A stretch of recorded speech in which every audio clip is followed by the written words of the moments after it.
So I figured it was probably time to do another drive talk. I kind of actually enjoy doing them, and it's been a bit of over a week since my last one. I think I'm going to try and make it my goal to do one on a weekly basis, probably each weekend. And now is good timing because I've just finished doing another Sue Neil Fraser video, which I've just dropped, and I've got another bigger video to work on, but I thought I'd just, stop and take a bit of chat time first. So this time round, I wanted to just touch on all the different young adults and young teens that were part of the Kiely Rodney case. So moving on to Kylie's friends first. The big question that has been bugging me from the very beginning is Maddie Wicks. So there was an early news article which came out, which was an interview with Maddie Wicks, I believe. And it actually showed a photo of her sitting in a chair. And in that article, it basically states that Maddie Wicks was the person that Lindsay contacted the morning after the party to find out where Kiely was because Kiely wasn't home. And that it was Maddie Wicks who volunteered to then head out to the campsite or the party site and look for Kiely. It's just one article. Might have been Moonshine Inc. or Sacramento Bee, I'm not sure. But it was one article where it clearly identified that it was Maddie Wicks who went looking for Kiely, having been contacted by Lindsay. Anyway, moving on, within a few days, that whole story became Lindsay contacted a dear friend of Kiely's, who then went out looking for Kiely. And people presumed, just because of the way things were being covered in the media and the discussions that were going along, that it was actually Mags who went out looking for Kiely that morning. So my question is, what happened between that initial interview with Maddie Wicks going, yeah, hey, it was me, I volunteered to actually go look for Kiely when Lindsay contacted me and asked where she was. What happened between that and then the whole information being put out that it was a dear friend of Kiely's who went looking, and then people were just allowed to assume that it was Mags, and all of a sudden Maddie Wicks is just forgotten. We heard from her at the Country for Kiely thing, I think it was, where she got up on stage with Sammy and all that, and she did a little interview there as well, and hoping that this music will bring Kiely home. But that's all we saw of her throughout the entire case up until the point when Kiely was found. The thing that I find really interesting about this is, and this goes back to one of the really, really early videos that Ara did in relation to the Kiely Rodney case, where Ara pointed out about the Maddie Wicks article and that it was Maddie Wicks who had gone searching. And then in that same video, when she pointed out that it was Maddie that went searching, Ara questioned the way that Sammy, in her interview with Tony Dodge, spoke about Kylie's friend Mags, and then she stumbled around it and was like Mags Dylan Larson. And I thought it was a really, really good point that Ara made. And Ara, if you're out there and you've still got your video, I think it'd be really cool for you to revisit that, because the point that Ara made was the way Sammy said it was just really odd. The way she kind of stumbled around saying Magdalene Larson, and the way she clarified it all. And Ara's question was Sammy meaning to say Maddie and then switched it to Mags? And was it intentional? Is there a reason why we're not supposed to know anything about Maddie's involvement in the case? I don't know. And I'm certainly not levelling any accusations against Maddie. I just find it really curious that she put herself out there pretty much day one, and then she got pushed behind and hidden behind Sammy and Mags. I don't know what it means. It may mean nothing. It may just mean that her parents decided they wanted to protect her from all the media exposure. I don't know. I haven't got the answers for that, but it's something that has bugged me from the very beginning. Another name which came up early on in the piece and then has been forgotten and swept away is Steve Ross, Mag's boyfriend. I know Ross isn't actually his real surname, and I can't remember what it is at the moment, but Mag's boyfriend Steve. We're told that Mags went to the party with Kiely, hung around for about half an hour, and then left with Steve. Now here's the thing that I find curious. According to the Truckee local, who's not always reliable, but she seemed quite confident at the time when she said this. She said that Steve was already at the party when Mags and Kiely arrived, and that he then left with Mags. She said that in her big, long Michelle Sutton thing. I will find that at one point and go back over that. So, why was Mags talking about people trying to force bong rips on her without her boyfriend present? If her boyfriend was actually present. That's the first thing. And did that really happen? Were people really going up to a teenage girl and trying to force her to take bong rips?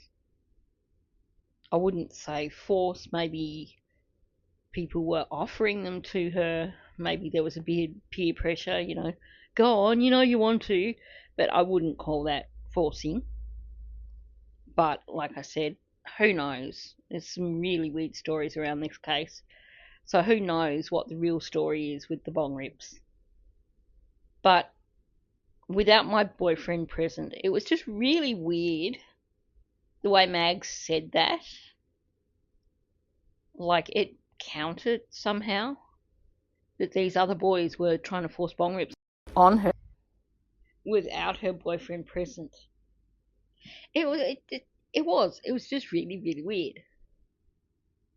And then we hear accounts of him already being at the party when Mags and Kiely arrived. So what's the real story there? And the other question I have with this Steve is that in one of Zavgirl's videos, there was a video that was played of a fight which allegedly occurred at the party. And I do need to be able to find that and go back over it. But I can picture it really, really clearly. It was a fight, and there were a bunch of boys all standing around cheering on. And amongst that bunch of boys standing around cheering on was this Steve guy. So if that fight video was actually from the party and Steve was standing there, was that a fight that happened in the first 30 minutes before Mags left? Was it a fight that happened later on in the party and Steve had come back? Did Mags leave with Steve like we're supposed to believe? Did both of them leave? Did one of them leave? Did neither of them leave? I don't know. That's a question that I have, and it's something that I'd like to see some other content creators look at for sure. Like I said, there's a video that Zavgirl did that shows a fight, and you can see Steve there cheering on as part of the crowd. So I'm just curious. He may have had nothing to do with anything that occurred at the party. I think, and I'm just going to move straight on to Mags since I'm already talking about her with Steve. But I think, yes, she was definitely at the party. I don't believe she was involved in whatever happened to Kiely. I did find it interesting. There was one comment made in a news article. It was either a news article or it was a media interview where she commented that their parents decided that they would be friends, as in her and Kiely. And then apparently they became best friends. And I've got no doubt that they were best friends or very close friends. There was a post made by Mag's parents that was a photo of Mags and Kiely together. Oh, Mags, did I say Mag's parents? Mag's grandparents. That was of Mags and Kiely together, a few years younger. And they captioned it along the lines of them being devastated because their granddaughter's best friend had passed away.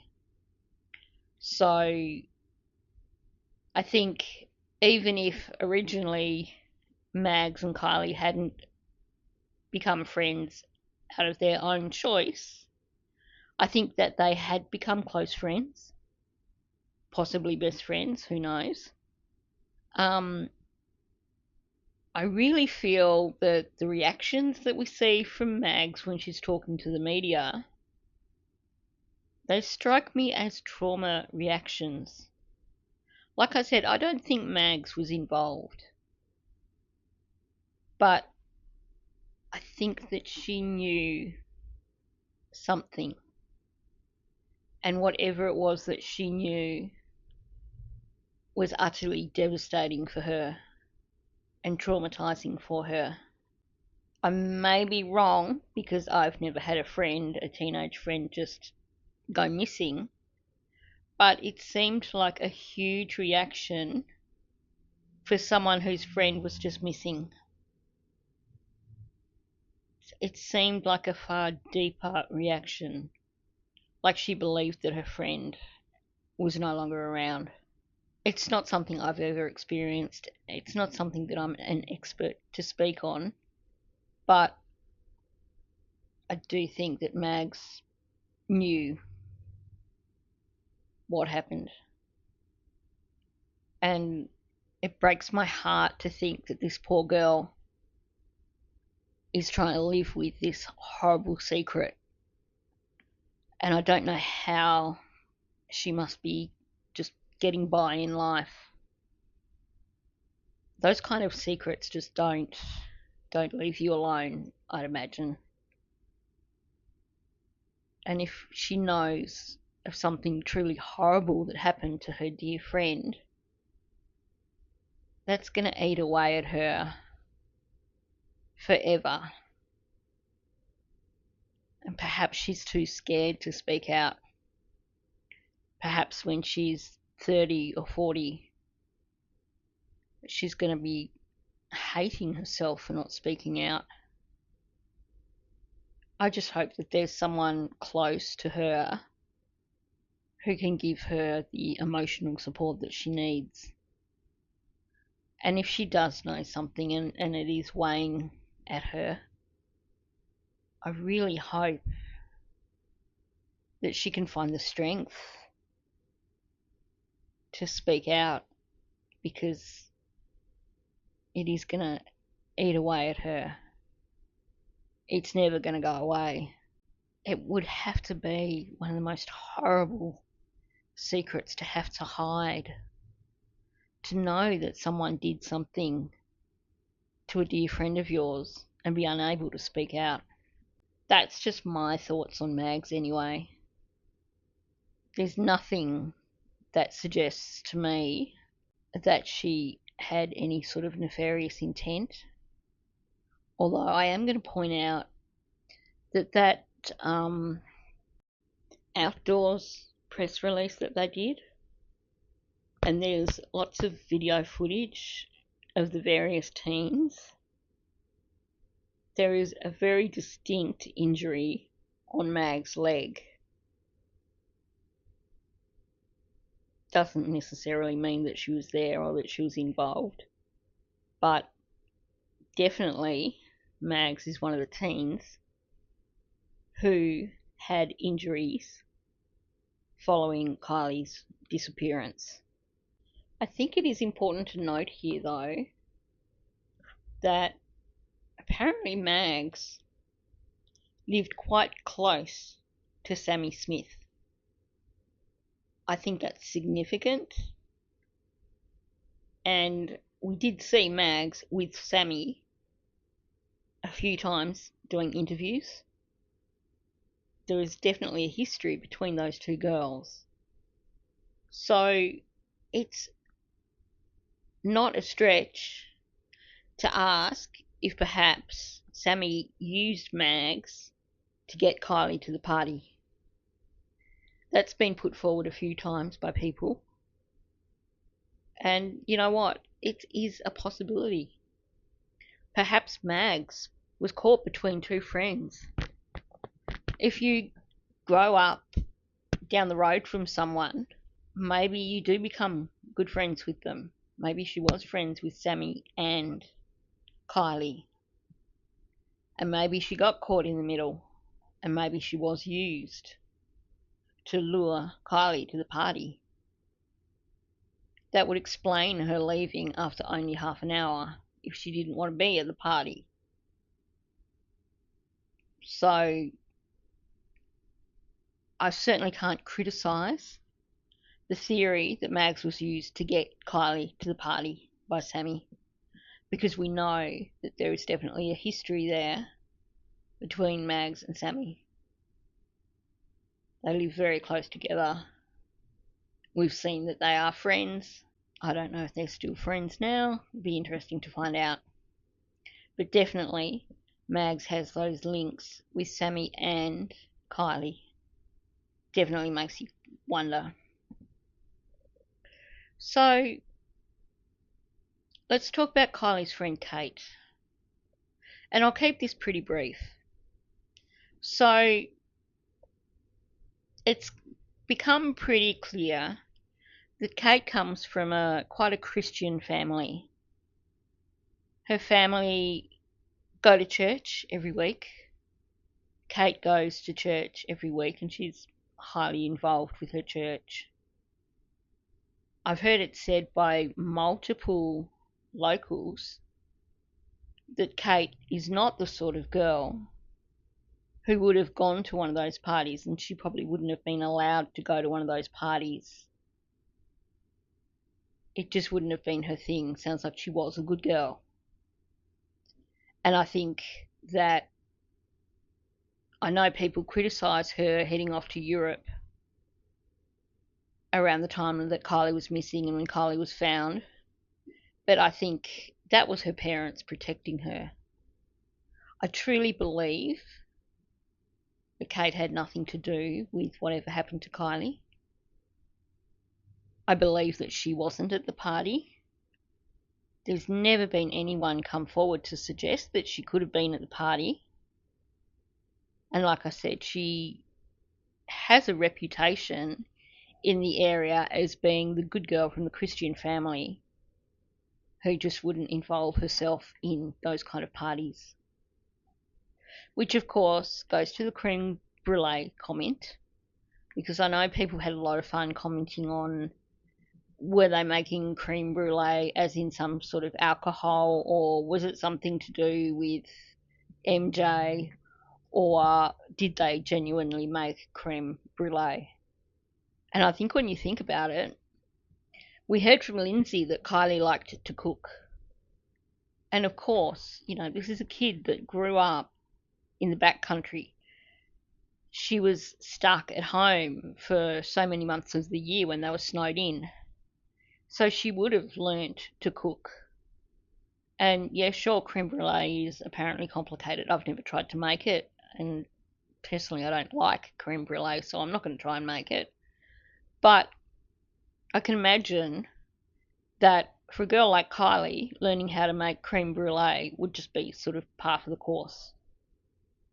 So, and I think when we look at when we look at Kate and consider her as being the good Christian girl who wasn't that much into parties, didn't go to parties, etc., I actually think that creme brulee was just that, creme brulee.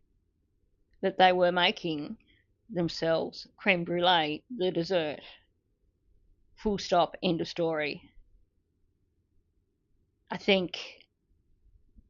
know people had a go at that whole interview, the Jagger and Kate interview, but we're talking about a 16-year-old girl. Kate was Kylie's age. Kate and Kylie had gone to school together. So she was still quite young when Kylie went missing. Think back to when you were 16. Imagine you were trying to do an interview with a major news channel. Would you be super cool and able to say exactly the right things?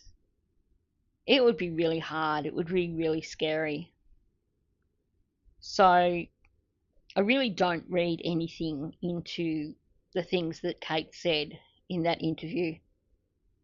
And I really don't think there's any need for us to look at Kate, which is why I've never done anything on Kate and why you generally don't see people talking about Kate these days. There's nothing to suggest that she had any kind of involvement whatsoever. So, Jagger. For the most part, I've not really thought that much about Jagger. Sometimes I stop and question and think maybe he was a little bit more involved than we all think. I question the photo that he was driving around with on his dash. To me, that says he does know something. But I always go back to thinking that this kid was just a confused 18-year-old boy full of testosterone, trying to figure out who he is in life. And I think he genuinely was in love with Kylie still. And I don't think he was at the party. I know there is one news report where it says something about him saying before he left the party, don't do anything stupid. But that same reporter was the Fox News reporter who screwed up other information, like saying that Jagger and Kylie were still boyfriend and girlfriend, which they weren't. And we know that. We have that from several sources, from multiple sources, that they were not boyfriend and girlfriend. So I think when it comes to Jagger, the extent of his involvement, as you would say it, would be more along the lines of teenagers or young adults talking amongst themselves and him being aware or having heard of what occurred. I don't think he had any involvement whatsoever. And I think, when you hear him talk about her early on in the piece about how he taught her self defense and how she knew the roads, she wouldn't have gone off the road and wouldn't have been a drunk driving thing, all that sort of stuff. I think, yeah, I really cannot see him having any involvement. And I also think that he has dropped little clues here and there along the way which show that he knows something. And I think for some reason, like Kate, he can't speak up. So I really hope that kid is okay. Must be hard being a young adult, starting out in the world with all that hovering over you and all that behind you. Um, that's about all I'm going to say on Jagger because, like I said, it's complicated. I think plenty of people have had plenty of discussions about Jagger anyway. I don't think I can add anything insightful to the conversation when it comes to Jagger, other than saying that I don't believe he was there when whatever happened to Kylie happened. And perhaps he didn't even know straight away. I don't know. Um, when you look at that Fox 40 interview, him and Kate seemed pretty calm about things. So I'm wondering if at that point in time perhaps they didn't know what had happened. We compare the way they were acting to the way Mags was, and they were like teens who were somewhat baffled because their friend was missing. Just a thought. So, some of the other teens. Let's talk about Evan, only briefly. We've never actually heard directly from Evan. The only time we've heard anything about Evan has been directly from Megan, claiming that he was parked next to Kylie's car. I think nearly every account she's given has had different times that she's offered, different accounts of him going to sleep in his car and not hearing anything, and then waking up and then Kylie was gone. Then at one point she changed that story to saying that, well, the reason he didn't know that Kylie had left was because he was somewhere else involved in a fight, and that when he got back, Kylie was gone. So I don't know. I am going to say, in my opinion, having not heard from anybody else about anything in relation to Evan. And also, there's a few times when Megan has changed that narrative too and said it was Philip or one of those boys. So I think with no other information from anywhere else in relation to Evan, that I just don't. Yeah, I'm just not really strong on anything in relation to him, or at least not on the stuff that Megan has said. Maybe he was at the party. Um, maybe he's the source of them saying that her last sighting was 1:30. If he was parked near her car. Um, honestly, I've not really looked that much more into it because, like I said, Megan keeps changing times and details when she talks about him. So it's hard to get a handle on anything to do with Evan. I'll briefly touch on Elsa, only because I'm going to do a review of the two Jane Does at a later date. So I'm not going to go too heavily into Elsa, but I do want to point out that when she came forward as Jane Doe 1 or 2, whichever one it was, that some of the stuff she said did contradict some of Sammy's story, but at the same time, this is a girl who is friends with Sammy. And I have to question whether or not perhaps the contradictions were aimed at correcting Sammy's original story.